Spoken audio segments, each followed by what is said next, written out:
ये है अरे इतना काहे, हेडलाइन भी है अरे हो गया तो आ जाएगा, सबका आ जाएगा भाई। ऑडियो का नहीं ना आएगा। चलिए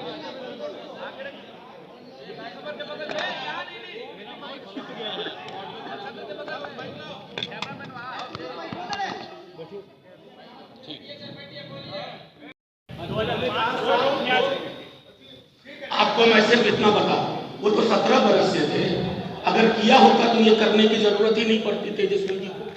17 बरस में कितने रोजगार दिए, 17 महीने में क्यों इतने रोजगार मिले? एक बच्चा जानता है बिहार का कि तेजस्वी का एजेंडा था बेरोजगारी यात्रा के बाद से ही ये कमिटमेंट था, कमाई दवाई सिंचाई, और उस एजेंडे को हमने खोया नहीं। जब आप चल के आए कि हमको बचा लीजिए, प्रोटेक्ट करिए, तेजस्वी जी की पहली शर्त नौकरी नौकरी नौकरी, और उस शर्त को 17 महीने में जितना तेजी से पूरा कर सकते थे, और जो कुछ वो साइन करके निकले हैं, फाइल जिनकी तैयार है, इसको कैबिनेट में नहीं लाया जा रहा, उनका जिक्र मैंने आपके समक्ष किया। 2015 के बाद 2022 हुआ, ये 2005 के बाद 2015 हुआ, 2015 के बाद 2022 हुआ, और 2005 में जिन बच्चों का जन्म हुआ है वो वोटर है, नौकरी ढूंढ रहे हैं, उन्हें नौकरी दीजिए। इतिहास की विस्मृतियों में, गलत स्मृतियों में मत उलझाइए। मैं अभी भी आग्रह करूंगा माननीय नीतीश कुमार, राहुल गांधी पूरा क्रेडिट ले रहे हैं, जो कास्ट सेंसस बिहार में हुआ उसका क्रेडिट राहुल गांधी ले रहे हैं, क्या वो भूल गए हैं? कास्ट सेंसस का क्रेडिट अगर किसी व्यक्ति को जाता है तो वो तेजस्वी यादव को, और नेशनल लेवल पर इस सुर मिलाने के लिए कांग्रेस पार्टी का धन्यवाद, डीएमके का धन्यवाद।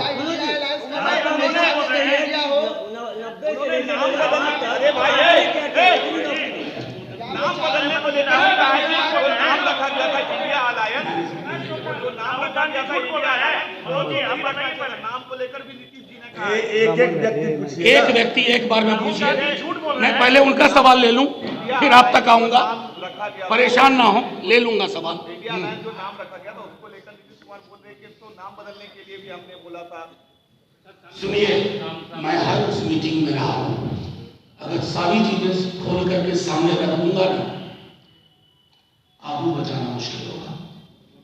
एक सवाल और है, नहीं, एक व्यक्ति से एक सवाल। हाँ, राहुल गांधी ने कल कहा कि मेरे कहने पर लागू जाते करना, मैं देखिए, नहीं झूठ मत बोलिए, झूठ और सच के बीच में स्केल पे बहुत सारे प्रस्थान बिंदु हैं। हमने यह मांग उठाई, इस मांग को देश में ट्रैक्शन मिला, और मैं क्रेडिट दूंगा कांग्रेस पार्टी और डीएमके को, जिन्होंने इसके साथ अपने को संबंधित किया। मनोज क्रेडिट वार नहीं सरकार चली गई क्या? कहीं नहीं, क्रेडिट वॉर, देखिए इसको एक तो वॉर ना कहिए, और क्रेडिट बिहार की जनता से आप माइक ऑफ करके पूछ लीजिए, नौकरी मतलब तेजस्वी, और नीतीश जी के लिए जो शब्द पर्यायवाची के रूप में इस्तेमाल होता वो उस रूप में इस्तेमाल होता। तो आप ही लोगों ने मनोज जी, नौकरी मतलब तेजस्वी, नौकरी मतलब लालू यादव नहीं थे 1990 से लेकर 2005 तक। ये आप जो मैंने नहीं कहा वो भी आप कहना चाहते संजय झा ने कहा है कि नीतीश जी जब घूम रहे थे तो सारे सीएम ने जो विपक्ष के उन्होंने कहा कि कांग्रेस के साथ नहीं जाना, अलग अलायंस बनाना। क्या मैंने आपको पहले कह दिया, इंडिया अलायंस की हर मीटिंग में रहा हूं, बहुत सारी चीजें लिखूंगा और बोलूंगा, बहुत सारी चीजें लिखूंगा और बोलूंगा, बस अभी आप लोग कुछ लोगों के चेहरे पे बनेगा क्या नहीं, क्या सवाल करने में आपने मुझे, मैं फिर से दोहरा रहा हूं कि आप इसको सबूटाज ना करें, इस पर कुठाराघात ना करें, तो बिहार के युवाओं को सपने देखने का मौका लगेगा। एक और चीज आपको आश्चर्य होगा, आशा एवं ममता कर्मियों के मानदेय बढ़ाने की फाइल 2 कैबिनेट से रोक दी गई थी।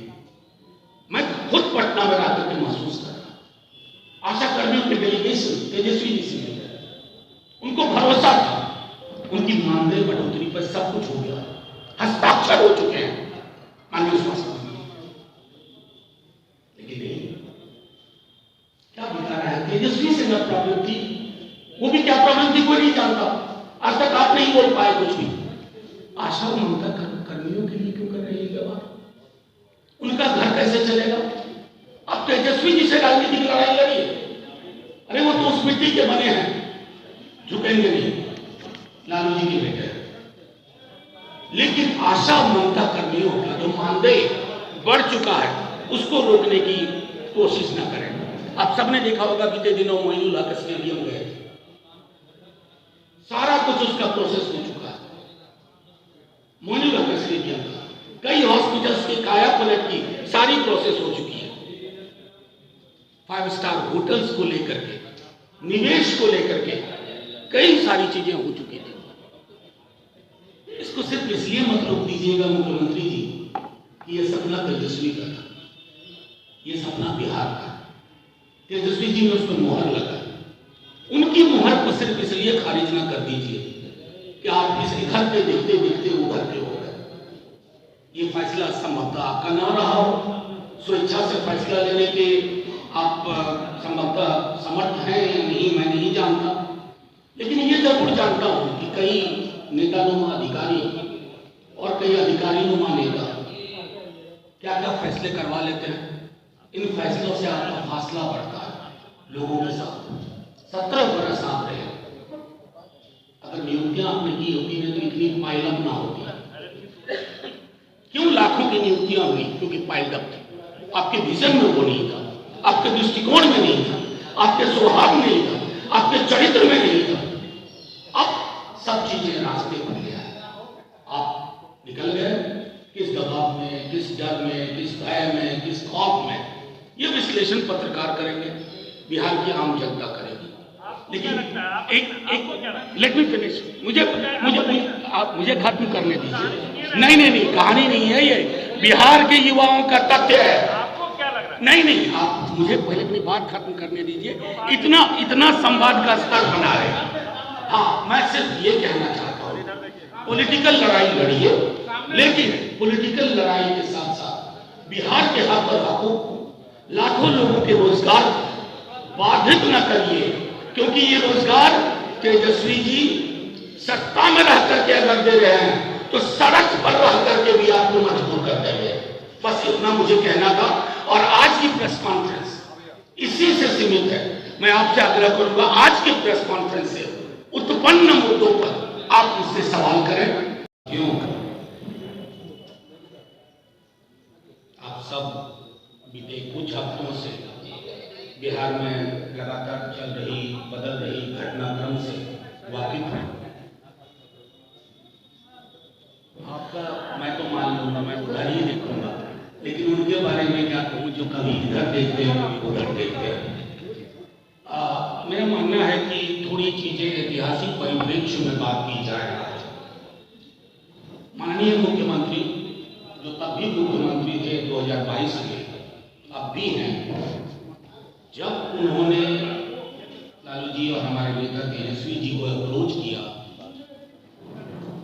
कि हमारी पार्टी को भाजपा तोड़ने की कोशिश कर रही है, मैं बड़ा परेशान हूँ और सहज हूँ। आप सब जानते हैं लालू जी तेजस्वी जी विशाल हृदय है, उनको लगा ये तो हमारे ही परिवार का हिस्सा है, एक वक्त इनको प्रोटेक्ट किया है। लेकिन तेजस्वी जी की एक शर्त थी और वो शर्त साफ थी, अगर हम आपके साथ आते हैं तो मेरा पहली प्राथमिकता होगी बिहार के युवाओं को रोजगार देने की, नौकरी देने की, क्योंकि 10 लाख नौकरी का वादा हमारे मैनिफेस्टो में था, हमारे संकल्प में था, हमारी प्रतिबद्धता में था। नीतीश जी, माननीय मुख्यमंत्री जी 17 बरस अलग से भी शासन किए। बिहार की चर्चा पूरे देश में आप सब जानते हैं, कई अन्य कारणों से हुआ करता था, लेकिन पहली बार बिहार की चर्चा हुई जब लाखों लोगों को नौकरियां हुई। ये उनका कमिटमेंट था। 17 महीने रहे वो, 4 लाख से ऊपर नौकरियां मिली। और आज की भी जो प्रेस कॉन्फ्रेंस है, कुछ चीजें आपके समक्ष रखना चाहता हूं। 17 बरस बनाम 17 महीने, ये आप सब जानते हैं, हम नहीं कहना चाहेंगे। बिहार का युवा किसी भी जाति का हो, किसी भी धर्म का हो, उसमें हताशा का माहौल है, क्योंकि उसने सपने देखने शुरू किए थे। हर गांव के एक व्यक्ति को नौकरी मिली है, 2 व्यक्ति को नौकरी मिली है, 3 व्यक्ति को नौकरी मिली है। कोई पड़ोस सूना नहीं है नौकरी के बिना। तो सरकारें बनती क्यों है? सरकारें मंदिर मस्जिद की साइज के लिए नहीं बनती, गुरुद्वारे के लिए बनती, रोजगार के लिए बनती है, बेहतर सड़कों के जाल के लिए बनती है। आरक्षण के प्रति जो हमारी प्रतिबद्धता थी, उसके लिए पहले जातिगत जनगणना होगी। नीतीश जी तो पहले भी मुख्यमंत्री थे, जातिगत जनगणना क्यों नहीं हुई? किसने ये आवाज उठाई थी? विधानमंडल में शिष्टमंडल के साथ कौन गया? तेजस्वी जी। खैर, उसके बाद आरक्षण का दायरा बढ़ा 65%, और लगातार मांग रही उनकी कि केंद्र ढुलमुल रवैया न अपनाए, इसे 9वीं अनुसूची में शामिल है।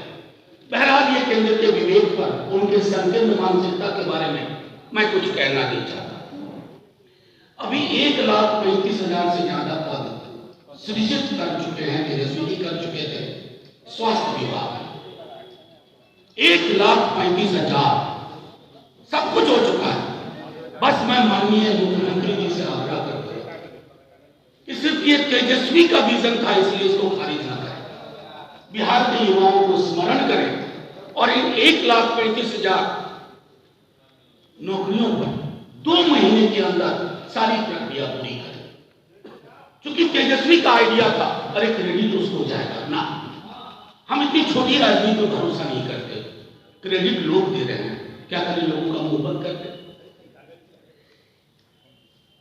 1 लाख शिक्षकों की नियुक्तियां भी पाइपलाइन में करके होने के लिए 1 लाख उन पर भी आपका, उन शिक्षकों की नियुक्तियों का आपका कोई विभाजन ना बनना पड़े।